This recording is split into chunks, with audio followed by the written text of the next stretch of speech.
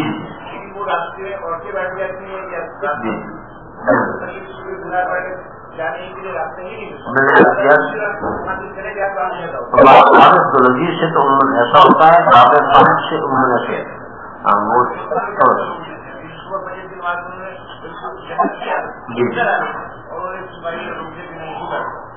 میرے ساتھ والے کے گھر تو پہنچ گیا، اللہ سے بات کرا کا ورنہ کر رہا ہوں گا نماز ہی نہیں ہوگی، لیکن بعد میں پہنچ گیا۔ احرام کو کرواتے ہیں کیا سیفٹی پن لگا سکتے ہیں؟ جی ہاں، احرام کو سیفٹی پن لگا سکتے ہیں۔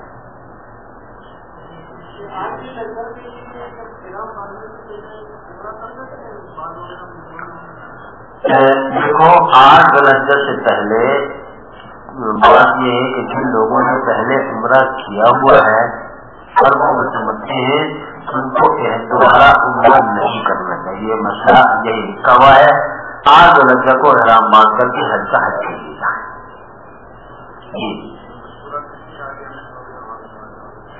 یہ مسئلہ تو میں نے لکھا ہے لیکن بتایا تو فور میں نہیں تھے، میں نے کہا کہ نہیں بھائی دوسری صف میں ہوں، تیسری میں ہوں، چوتھی میں ہوں، احتیاط کرو، آپ کے سامنے کوئی حکم نہیں ہونی چاہیے،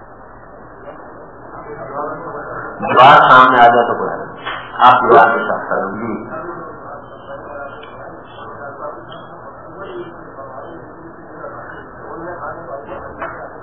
بالکل صحیح ہے مجھے ایسی صورت میں ایسا وہ کر لیں، کوئی سہارا ڈھونڈ لیں، پیچھے آ جائیں جہاں آگے کوئی وہ ہو، یا کوئی سترا رکھ لیں، کوئی لکڑی رکھ لیں، یا وہ جیسے وہ چھوٹے چھوٹے انہوں نے دیواریں بنائی ہوئی ہیں یا کوئی ڈنڈا سا ہو اس کے پیچھے کھڑے ہو گئے آپ، کوئی بات میں نہیں کہہ رہا ہوں کہ اگر کسی بھی اتصال ہو گیا اس بار عمرہ کی جانب سے اگر ان سبوں کا اتصال ہو گیا تو اتصال استعمال ہوگا۔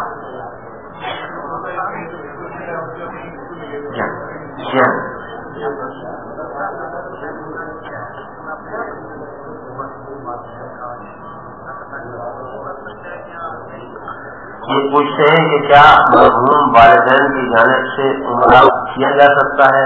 بالکل مرحوم والدین کی جانب سے یہ اشارہ ثواب کے لیے عمرہ کیا جا سکتا ہے، کچھ نہیں اتنا کریں۔ اس میں ایک مسئلہ ہے، جو حضرات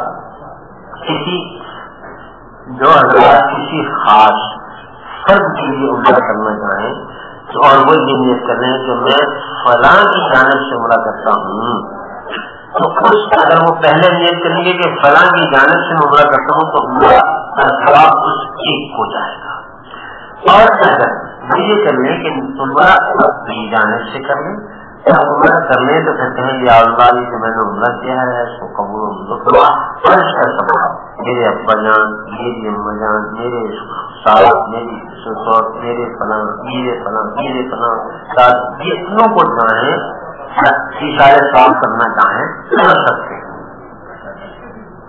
اور ذرا اچھا ادھر بھی چل رہا ہے ادھر سے ادھر بھی شروع ہو گیا۔ اچھا تو میں ایک عرض کروں تو وہ بہت سارے حضرات کو بھی اشارے ثواب کر سکتا ہے۔ ہمیں اللہ تعالیٰ سے یہی توقع رکھنی چاہیے کہ اللہ تعالیٰ ان میں سے ہر ایک کو پورے عمرے کا ثواب کریں گے، کرنے والے کو بھی پورے عمرے کا ثواب فرمائیں گے، ہمیں توقع نہیں دینا۔ اب آپ فرمائیں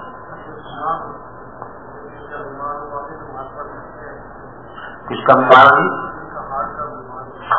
میں نے کیا کہ اگر کوئی ہاتھ کا بیمار ہے تو یہ چھوٹی سی مسجد ہے، اس سے جا کے نماز پڑھ لیا کریں، یا بالکل لوگوں کو صدیق مسجد ہے بالکل قلم کے پاس وہاں پڑھے ثواب کرنے کے لیے، اگر اس کو استطاعت ہے اس کی طبیعت برداشت ہو سکتی تو جا، نہیں جاتا تو کوئی بات نہیں، خیال کر لیا کرے بیٹھ کے جی۔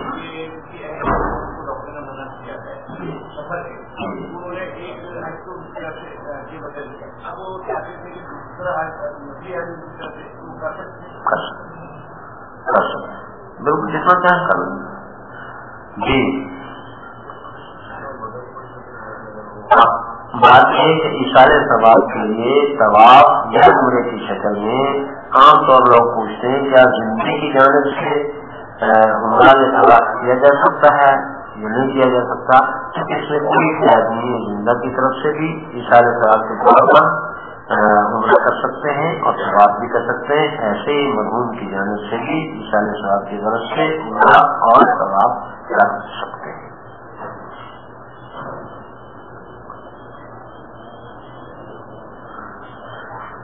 وہ تو میں نے پہلے اس کا دیا. ہمارے بھائی اعتماد الگ صاحب فرماتے ہیں ان کے لیے درخواست کر دینا حضرات سے کہ 10 بجے تشریف لے آئیں تاکہ آپ کی خدمت میں مسائل حج گوش گزار کیے جائیں.